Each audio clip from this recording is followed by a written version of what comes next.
मागील भागात आपण बघितलं, चंद्रगुप्त मौर्याने इसवी सन पूर्व 321 पासून ते इसवी सन पूर्व 297 पर्यंत राज्य केलं. यानंतर त्याचा उत्तराधिकारी म्हणून बिंदुसार गादीवर बसला. बिंदुसारने इसवी सन पूर्व 297 ते 272 पर्यंत मगधवर राज्य केलं. बिंदुसारनंतर मौर्य साम्राज्याचा नवीन सम्राट बनला अशोक. सम्राट अशोकाने इसवी सन पूर्व 268 पासून 232 पर्यंत राज्य केलं. बिंदुसार जेव्हा मगधचा सम्राट होता तेव्हा अशोक हा उज्जैनचा गव्हर्नर होता. तर त्याचा मोठा भाऊ सुशीम हा तक्षशिलेचा गव्हर्नर म्हणून काम करायचा. त्यावेळी तक्षशिलेमध्ये बरेच उठाव सुरू होते. सुशील या उठावांना दडपण्यास अयशस्वी ठरला. यामुळे आता या उठावांना दडपण्याची जबाबदारी अशोकाकडे दिली गेली. सम्राट होण्याच्या आधीच अशोक मौर्य साम्राज्याच्या प्रशासनाचा एक मोठा भाग होता.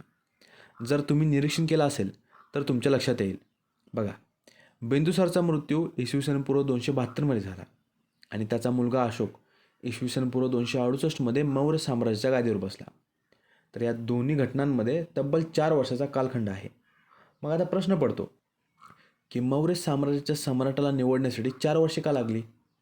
तर याचं कारण म्हणजे बिंदुसारला बरीच मुले होती. याच्या मृत्यूनंतर या मुलांच्या सम्राट होण्यासाठी संघर्ष सुरू झाला. बराच काळ सुरू असलेल्या या संघर्षानंतर अशोक हा विजयी ठरला. दीपवामसा आणि महावामसा या साहित्यात अशोकाने आपल्या 99 भावंडांना मारून मगधची सत्ता मिळवली होती असा उल्लेख करण्यात आलेला आहे. अशोकाने जवळजवळ सर्व भावंडांना मारलं होतं, पण त्याचा एक लहान भाऊ होता, तिस्सा. त्याला मात्र अशोकाने जीवनदान दिलं. पण यामध्ये केवढी सत्यता आहे याबाबत सर्वांना शंका आहे. बरं, ते राहू दे. आता आपण सम्राट अशोकाने जेव्हा मौर्य साम्राज्याची सत्ता स्वतःकडे घेतली तेव्हा मौर्य साम्राज्य भौगोलिकदृष्ट्या कोणत्या पद्धतीने विस्तारलं होतं ते पाहूया. मौर्य साम्राज्याची वायव्य सीमा जितकी चंद्रगुप्ताच्या काळात होती तीच सीमा अशोकाच्या काळातही दिसत आहे. म्हणजे आरिया, आराकोसिया आणि गद्रिया म्हणजे आजच्या बलुचिस्तानचा भाग. ही तिन्ही महत्त्वाची ठिकाणे अजूनही मौर्य साम्राज्याच्या ताब्यात होती. तर दक्षिण मगधची सीमासुद्धा बिंदुसारने जितकी विस्तारली होती तेवढीच या काळातही आहे. याचा अर्थ म्हणजे चोल, सत्यपुत्रा, पांड्य आणि केरळपुत्र म्हणजे चेरा हे आजही मौर्य साम्राज्याचे शेजारी आहेत. सम्राट अशोकाच्या शिलालेखामध्ये सुद्धा दक्षिण भारतातील ही घराणी मौर्य साम्राज्याचे शेजारी होते असा उल्लेख करण्यात आलेला आहे. याशिवाय उत्तरेला नेपाळसुद्धा आता मौर्य साम्राज्याचा भाग होता.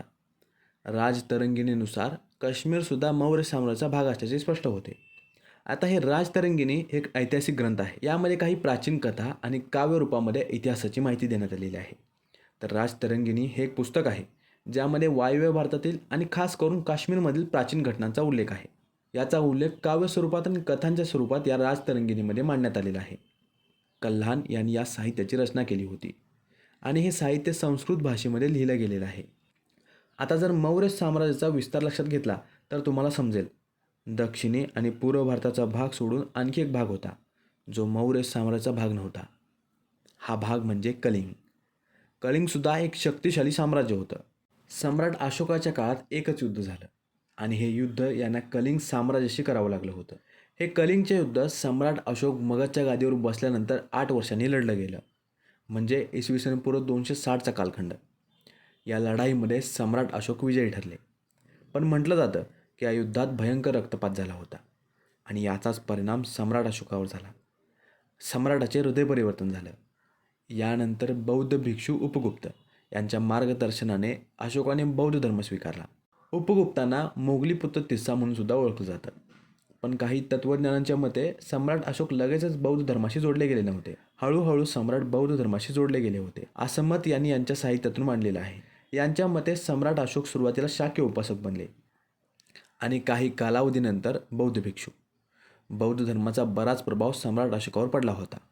बौद्ध धर्माचा स्वीकार केल्यानंतर त्यांनी शिकारीचा त्याग केला. आता त्यांचा अहिंसेवरचा विश्वासही वाढला होता. त्यांनी भौतिक गोष्टींचा त्याग करण्यास सुरुवात केली. गौतम बुद्धांच्या संबंधी असलेल्या सर्व ठिकाणांना यांनी भेट देण्याचे ठरवले. याशिवाय परकीय साम्राज्यामध्ये बौद्ध धर्माचा प्रसार करण्यासाठी त्यांनी अनेक सहकाऱ्यांना पाठवलं. यामध्ये त्यांनी आणखी एक पाऊल उचललं. त्यांचा मुलगा महेंद्र आणि मुलगी संघमित्रा यांना त्यांनी श्रीलंकेला पाठवलं आणि बौद्ध धर्माचा प्रसार करण्याचे आदेश दिले. याशिवाय यांनी धम्माच्या धोरणांना अवलंबण्यास सुरुवात केली. यामध्ये बौद्ध धर्मात पाळायच्या नियमांना एकत्रित केलेलं आहे. तर सम्राट अशोकाने त्याच्या राज्यातील सर्व अधिकारी, दरबारातील मंडळी आणि इतर लोकांनी बौद्ध धर्माच्या नियमांचे पालन केले पाहिजे यासाठी याची रचना केली गेली होती. आता तुमच्या मनात एक शंका निर्माण झाली असेल, हे धम्म मूळ बौद्ध धर्माचा भाग आहे का? तर नाही, धम्माची निर्मिती सम्राट अशोकाने केली होती. हा फक्त त्याच्या राज्यातील लोकांसाठी बनवलेला एक नियमांचा संच होता. याची रचना करण्यामागे कोणताच धार्मिक उद्देश नव्हता. आता अशोकाचे धम्माचे धोरण नेमके काय होते हे जाणून घेऊया. अशोकाच्या या धोरणांना आपण 7 मुद्द्यात मांडूया. पहिला मुद्दा, service to father and mother, म्हणजे आपल्या आई वडिलांची काळजी घेणे, अहिंसेचा स्वीकार करणे आणि आपल्या गुरूंचा आदर करणे, आपल्या नातेवाईकांशी चांगल्या पद्धतीने वागणे. याशिवाय भूतदया हा एक प्रमुख मुद्दा यामध्ये होता.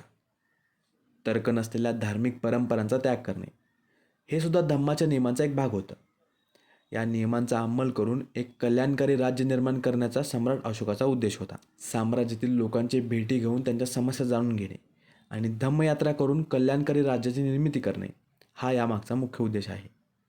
मालकाने त्यांच्या कर्मचाऱ्यांशी आणि सरकारने कैद्यांशी योग्य पद्धतीने व्यवहार केला पाहिजे. प्राण्यांना माणसांसारखीच वागणूक दिली पाहिजे, हा सुद्धा मुद्दा यामध्ये मांडण्यात आलेला आहे. ब्राह्मणांसोबत शिष्टाचाराने वागलं पाहिजे आणि सर्वांचा आदर सन्मान केला पाहिजे. याशिवाय तुम्ही कोणत्या जातीपंथाचे आहात याचा फरक न पडता इतर सर्व जातींचा आणि धर्मांचा आदर केला पाहिजे. आणि सर्वात मोठी गोष्ट यामध्ये आहे ती म्हणजे आता इथून पुढे इतर सर्व राज्यांना युद्धाद्वारे न जिंकता धम्माचा वापर करून जिंकेन, असा उल्लेख यामध्ये करण्यात आलेला होता. हे सर्व नियम आणि ही सारी तत्त्वे आपल्या राज्यातील प्रत्येक नागरिकापर्यंत पोहोचली पाहिजेत, असं सम्राट अशोकाला वाटत होतं.